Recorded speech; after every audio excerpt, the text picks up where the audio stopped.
My dear brothers and sisters, in a world filled with distractions and the pursuit of personal gains, it is easy to forget the immense power of Allah. Recently, we witnessed devastating images and videos from the wildfires in Los Angeles. At first glance, many thought it was a scene from Gaza, with destruction so widespread that it mirrored the effects of war. The images and videos we have seen are a powerful reminder of how quickly Allah's power can manifest and turn everything to dust. What took years or even decades to build was consumed in just a few days, and yet, in the face of such overwhelming destruction, we must reflect on the words of Allah in the Quran. Do they not see that we gradually reduce their land from its borders? Allah decides, none can reverse His decision, and He is swift in reckoning. We live in times where people arrogantly place their trust in human advancements, in technology, in wealth, and in power. Yet all of this can be stripped away in moments when Allah wills. Just as the fire consumed vast regions in Los Angeles, leaving nothing but desolation, Allah's punishment can descend upon any people, at any time, and in any form. Think of the people of Ad and Thamud. They were mighty nations, full of pride in their strength and achievements.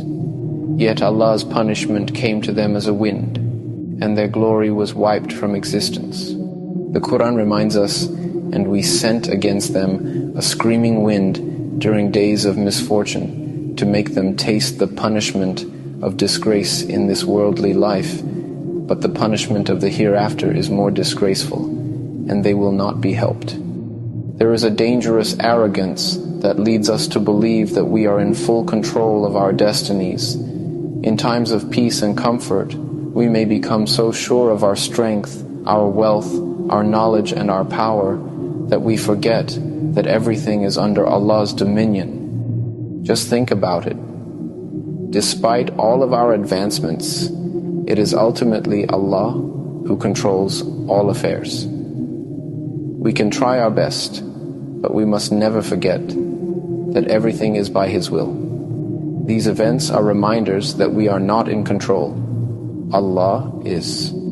Consider the bold statements made by some of the world's leaders. When they speak, their words echo with force, asserting power and control. But let us be reminded, my brothers and sisters, that while humans may make such bold claims, it is Allah alone who has the power to bring calamities with the slightest of His commands. We cannot become so arrogant as to think we are the ones who control the world. There is no might, no strength, no power except with Allah. In moments like this, when we see disaster strike, Allah is reminding us who the real boss is. We cannot in our pride think that we are above His decree. The destruction caused by the fires, or any disaster that we witness, is a humbling reminder that the true power lies with Allah. Our lives are fragile, and everything we hold dear can be taken away in an instant. Allah tells us in the Quran, "And it is He who created the heavens and the earth in 6 days. His command is only when He intends a thing that He says to it, 'Be,' and it is." This should make us reflect deeply.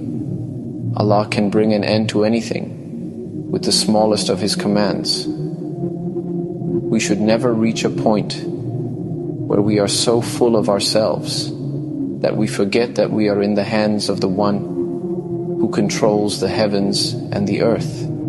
Let this be a reminder for us, my dear brothers and sisters.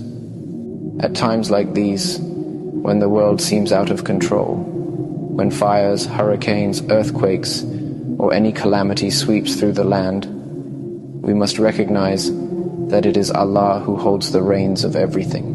We are nothing but His creation, and we must return to Him in humility, seeking His mercy and forgiveness. Let us pray for those who have been affected by such disasters. May Allah protect them, and may He guide us to recognize His signs. Let us humble ourselves before Him, acknowledging that we are not in control and that everything belongs to Him alone.